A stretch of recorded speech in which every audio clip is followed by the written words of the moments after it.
Hi, welcome to the Mohua Show. My name is Mohua Chinappa and I am an author, entrepreneur, and ex-housewife. This podcast is about everything from business to technology to arts to lifestyle, but done and spoken ईमानदारी से. Hi, this episode is sponsored by Our Tribe. Our Tribe is all set to host Blossom 2022 on the 8th and 9th of July at the Bangalore International Centre. Our tribe will be showcasing the creative work of designers from Bangalore and Pondicherry. And in today's episode, we have three of the most incredible designers who will share with us their journey and the beautiful designs that you will get to see at Blossom 2022. So Bangaloreans, I don't think you should miss this out. Our tribe does curated events where artists and designers get together to showcase their designs and also interact with the buyers. It's a very intimate space, and this time we have Blossom 2022 with Hibiscus Heroes, Lal Design Studio, and jewelry designer Sapna Singhania. All of them showcasing a very special love collection for Bangalore. You can't miss this. In this episode, we have Bidisha Samantaray. She's the founder of Lal Design Studio, and Bidisha believes in conducting sustainable business and works with Indian artisans to innovate, experiment, and explore ways to utilize age-old techniques in formulating modern aesthetics. Now, I'm sure all of you are getting very, very excited. Bidisha started Lal in 2009 with her mother and her partner, Bidisha Samantaray. So welcome to the Mohua Show, Bidisha. First and foremost, just tell me, how excited are you to be here in Bangalore for Blossom 2022?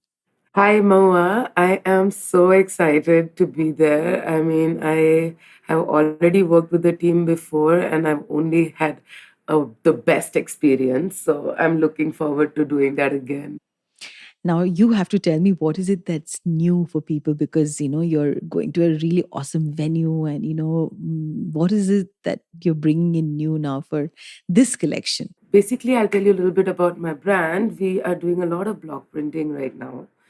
And the whole idea about choosing this artisana and the fact that linking it to my town Pondicherry is because of we are doing this color palettes that is very Pondicherry, lots of pastel colors and very easy breezy fabrics, easy to dry, easy to wear, great for monsoons, great for summer, all because it's a very light, nice fabric that we're using. And in terms of silhouettes, what I'm bringing is a lot of cool bat sleeve shirts, free size clothing such as kimonos, parkas, some nice kaftans, wide leg pants. So, really very airy, cool, effortless clothes. It's so interesting to hear the word effortless clothing. The older one grows, I think, the more effortless I want to be in the way I dress up. And it's amazing when you have young designers like you who's bringing in, because I just saw your collection and I was just like drooling because they're so beautiful. I see a certain amount of, there's some checks that I saw in red and some blue, and it has this little bit of a gamcha mixed with, sustainable color palette that you said a little different, but there was a little bit of the gamcha look. Do you think there's a little bit of your Bengal sensibility that's mixed with Pondicherry that shows in your clothing?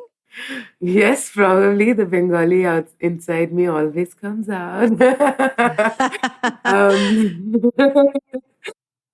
um, basically, yes. So the Gamcha print that you're talking about is probably a mixed culture of many things that even I'm like a mixed person. So I'm half Bengali, half Oriya, born in Orissa, brought up in Pondicherry.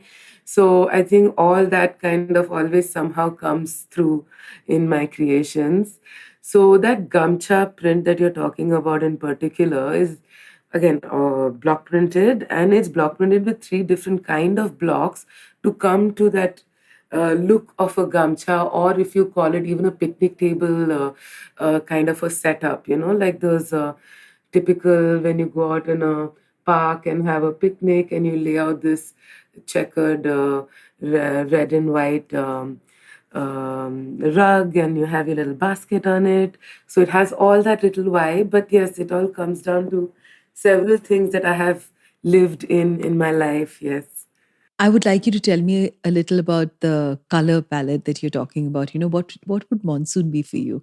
For me, it's like the dark skies, it's gray and it's blue. So, what is the color palette this time for your collection? So the color palette from my collection is from through my window, since it's monsoons, and since it's monsoons and you don't really step out, you just sometimes just look through your window and enjoy the scenery. So the color palette is all the lovely shades of like the colonial buildings that Pondicherry has. So it's a lot of pastel peach, grays that also remind you of the monsoon skies, and then I have some beige, and the red and black are rather radical. I wouldn't, put it in in my color palette, but it is just something that has to always come with any collection that I make. I create a color palette, and there's always a red and black. Wonderful. What made you promote sustainable fashion? Of course, everybody think that every designer is really talking a lot about it, but obviously you're walking the talk by being in a place like Pondicherry and Oroville being so close, where people really do the slow life, right? And sustainable fashion is slow fashion. What prompted you to take this up? Was it a personal choice or was it because everybody was doing this? Well, I would say I grew up in it.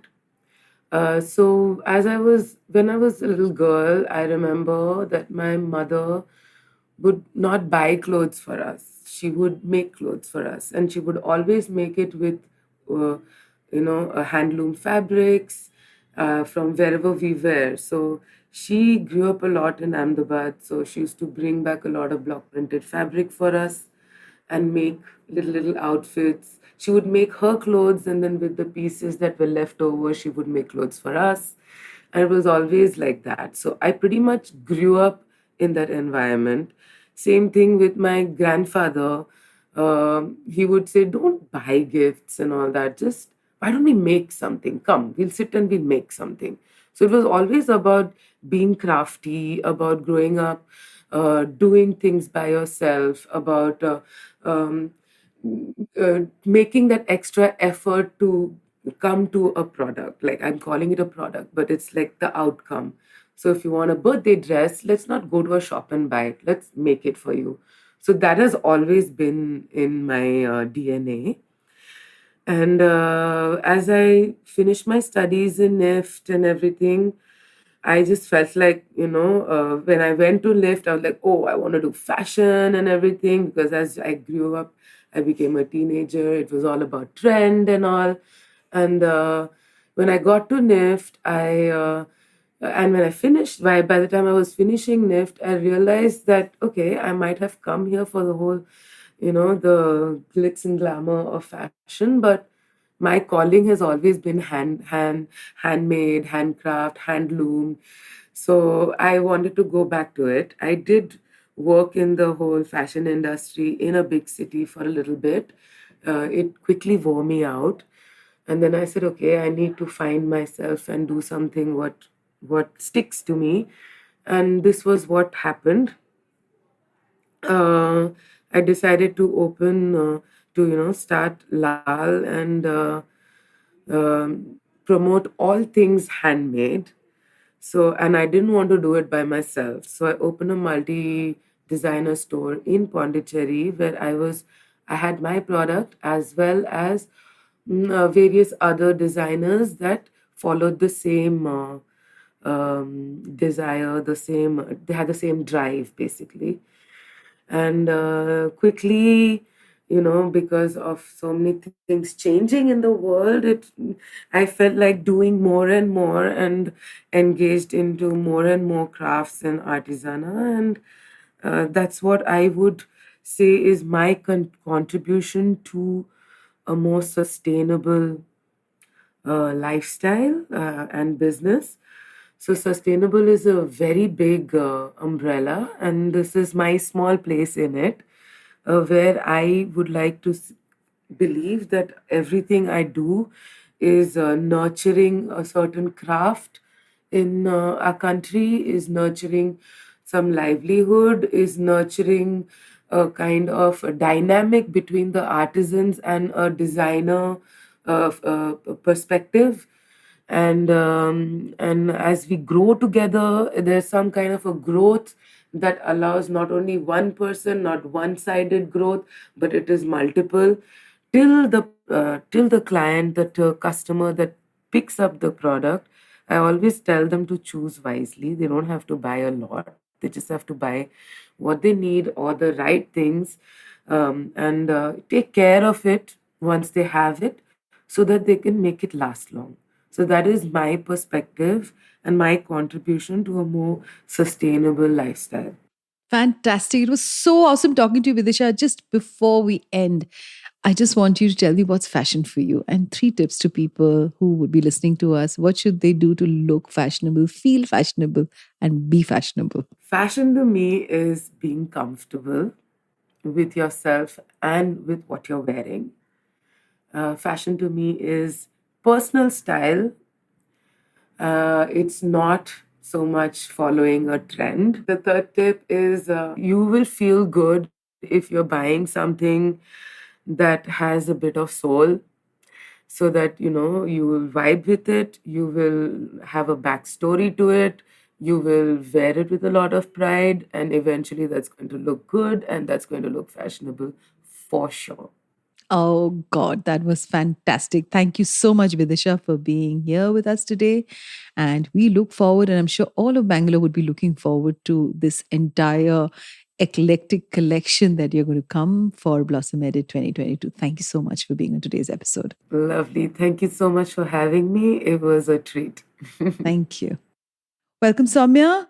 So, first, let me just begin with asking you how much are you looking forward to be part of Blossom 2022 and bringing all your designs to Bangalore? Hi, it's so wonderful to be on this platform. And yes, very, very excited because, Pondicherry and Oroville, we have such a beautiful collective of artists, designers, innovators. I think it's such a nice introduction into the other cities of India to come as a collective to support each other. And Blossom has created such a nice platform for us. So I'm really excited. I'm really looking forward. So, Soumya, your brand is called Hibiscus Heroes, and hibiscus happens to be a very, very special flower for me because, from the time I grew up, I've seen my mother offer the red hibiscus to Goddess Kali. So, what was the reason that you called your brand Hibiscus Heroes? That would be really interesting to know. Yes, it's a very special story, dear to me. So Oroville is an international city in the outskirts of Pondicherry, and the city symbol is the hibiscus. The symbol of the city is this kind of a orange red earth hibiscus. I have been in love with Oroville, and it's been my home for the last 20 years. When I came back from Europe to India, I wanted to start a brand. But most importantly, I wanted it to be a tribute to the heroes of the city of the hibiscus. Because Oroville is a very interesting project, and the people who are the pioneers in realizing this dream, it's very, very overwhelmingly inspiring, powerful. So I wanted to remind myself that what I do is remains a tribute to the city and the heroes of my city. How amazing is that? So, you draw your inspiration from Oroville, and what would that inspiration be? To be as authentic, to be as real, and to be as kind and compassionate towards everything that you do, right? From the part that you decide to design a collection, the way you execute it, the resources you use, the people you have around you, the entire storytelling. I make a plant based clothing brand. I mean, the hibiscus aspect is also very much close to me, also because I color my clothes with flowers. So it's colors from flowers. Because I use only plant ingredients and especially the ingredients that grow wild in South India, for me, the whole story has to be clean, sustainable, respectful, dignified for people and planet. And that's my biggest inspiration, which is the core. And then, of course, there's the creative inspirations. And Oroville Pondicherry has such an eclectic mix of nationalities, people, lifestyles that always, an art, architecture, that it feeds us. That's just a great atmosphere to be in. Phenomenal. So, Soumya, just tell me, is it difficult to maintain a balance, while keeping an eye on latest trends, and also working on your niche, which is, sustainable fashion is definitely for the well informed. And do you find it difficult at times?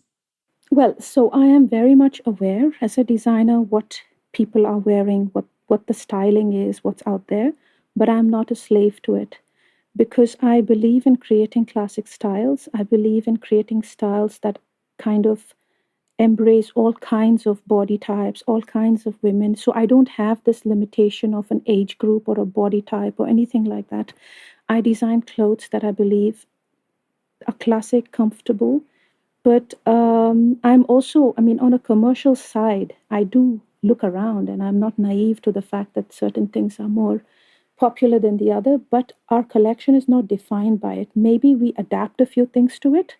And also, I don't work on seasonal collections in a classical sense.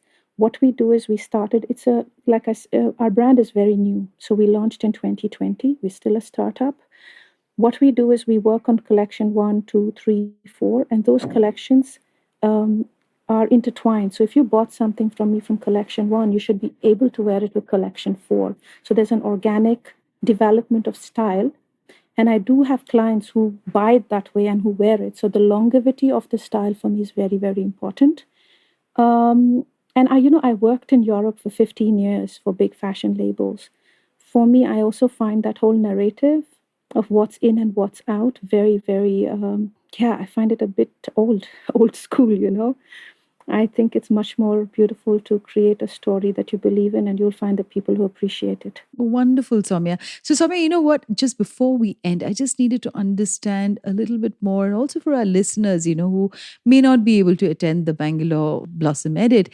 What is the process? Like you said, that you take flowers and then you press it between your fabrics, and then the entire pattern comes in. So, what is the process? If you could just quickly share a little bit, and which are the flowers that remain your favorite when you use, in your designs?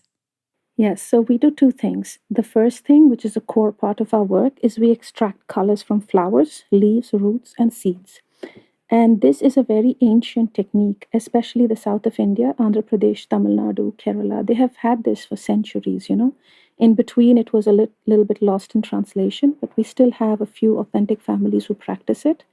So this is literally taking flowers and creating a pulp out of them. And then there is in between 10 processes, different stages. Sometimes they're fermented with castor oil, sometimes they're mixed with lime. So there's a whole ingredient base where that flower becomes a condensed kind of a substance, a jelly substance, which are later on made into little bricks. And those bricks become pigments from which we take and we color it, we steam it. So that gives you the solid colors.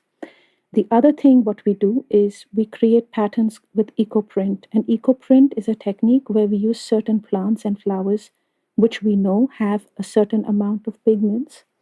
And we kind of pre-treat the fabric to make it ready. And then we lay out all the leaves and flowers, just like a painter plans the canvas. Then roll it, steam it, and after a few hours or few days in some cases, when you undo it and you pull out the leaves, you get the pigment and the texture of the leaves imprinted into the plants. So this is called eco printing. But what I also believe in and what I love doing is we use biotech with craft. So we use a lot of fabrics that are not just, I mean, when we use cotton, we try our best to use handloom organic cotton, but there are moments where cotton is also a very thirsty crop. We can't have too much of cotton. It's not in the balance of nature that we all only wear cotton. Like we all cannot just eat one vegetable. So for that, I look into biotech where we extract fibers from eucalyptus wood, pine wood. Now we are researching with banana fiber. So for me, this is very exciting. We bring these fibers and then we use ancient techniques of dyeing them. And this makes the product extremely plant-based from yarn to the end process. And it's also very innovative, modern, and urban, in terms of texture and feel and the look. We're really in exciting times, Soumya. I mean, I don't think I would have had this conversation, just a few years back. And I think this just going back to your roots is so amazing because you're working with your hands, your love, your intellect, your design, and your creativity in putting the entire piece together. So, congratulations. And so, I just want for our listeners to know a little bit about you. Soumya has a love for sustainable fashion and craftsmanship. She founded Hibiscus Heroes in 2020, just like us. She seeks inspiration from Mother Earth, and her brand, as she says, has nature as a stakeholder. And that's such an amazing line. She has spent over 15 years working for big fashion brands in Europe, but she decided to return to India to start out with her own venture. So, congratulations, Soumya, and we are really looking forward to seeing your designs at the Blossom Edit by Our Tribe. Thanks again. Thank you so much. I look forward. Look forward. Thank you. So, up next, we have the beautiful connoisseur and designer Sapna Singhania. Sapna has her own line of jewelry. Sapna draws inspiration from her creative design, from the intricate artistry of Asian culture, medieval architecture from across the world. Sapna, through her jewelry design, breaks away from the traditional, brings in original, innovative, and very refreshing statement pieces, which of course defines the new trend. So, welcome to the Mohua show, Sapna. Hi, Sapna. Hi. Tell me a little bit about the collection that you'll be showcasing at Blossom 2022. What are the new trends that we're going to see? So rarely people talk about jewelry trends.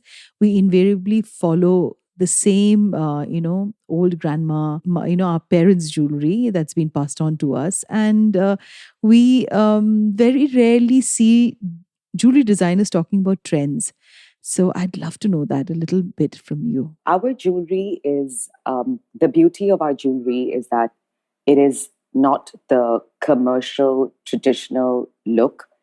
We come up with designs where even the youngsters, the teenagers, the adults, it's just basically it's conducive for every age. I feel every generation, because I hear my clients telling me that we passed it down to our children, and they passed it down to their grandchildren, and it just feels good to know that it's it's very wearable. It's great to travel with. It's like a destination wear. So you can, so many weddings happen all over India and abroad. And now with the whole, custom duty and everything, people are always nervous about carrying like their heavy jewelry. So I feel our jewelry is very conducive for destination weddings and functions. And it's so lightweight. People enjoy wearing it. They can dance in it for hours. You were talking about lightweight jewelry and how it's convenient, for people to carry it with them when they go out, So Indian jewelry is so amazing that, everybody can afford. So some people may want heavy, some people may want light pieces. And it's amazing to know that you're actually doing these also for, the modern times today where jewelry does take in inspiration from many things around. Now, I think, Sapna, having been in this business for so long, what is the kind of tips that you'd like to give, people who would like to come in and see your collection? How should they accessorize their jewelry? So the way we always try and advise people to accessorize our jewelry is that, I feel in the olden days, it was always like, oh, you have to have a matching necklace with a matching earring and a matching bracelet. And everything had to be kind of, a set.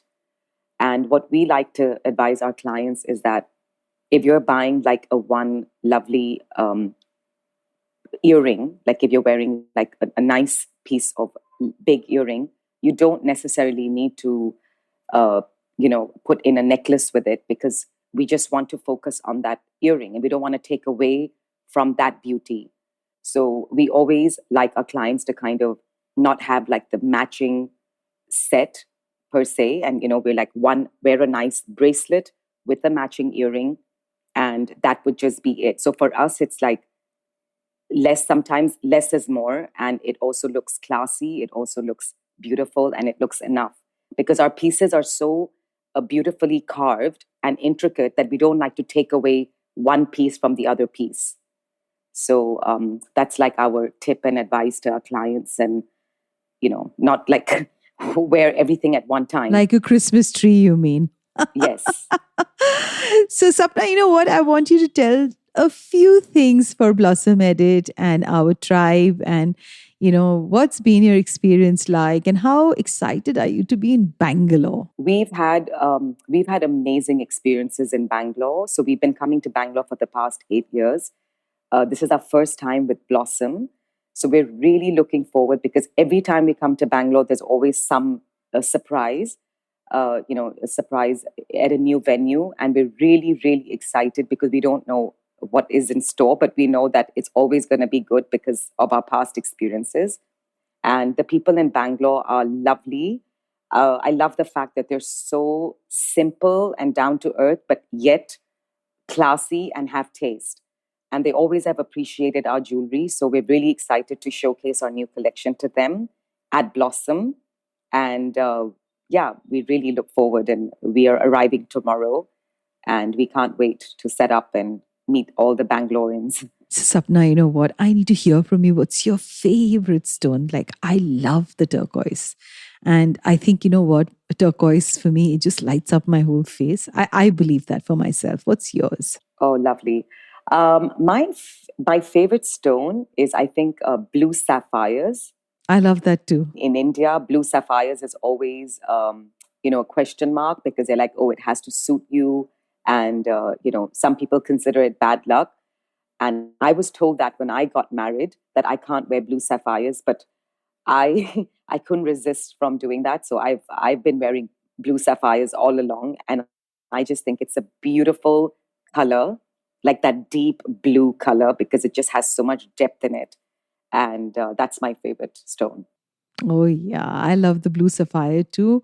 And I have a little bit of a hippie soul. So, of course, I love the turquoise also. I think it's gorgeous when, you put it all together. And we really look forward to Sapna Singhania and her collection at the Blossom Edit, curated by our tribe. And can't wait to see what she has to unveil new for this show. Thank you so much, Sapna. And like I always say, the jewelry makers and jewelry wearers, they never need to worry about how much weight they put on and how much weight they lose, because jewelry fits everyone. It's for all of us.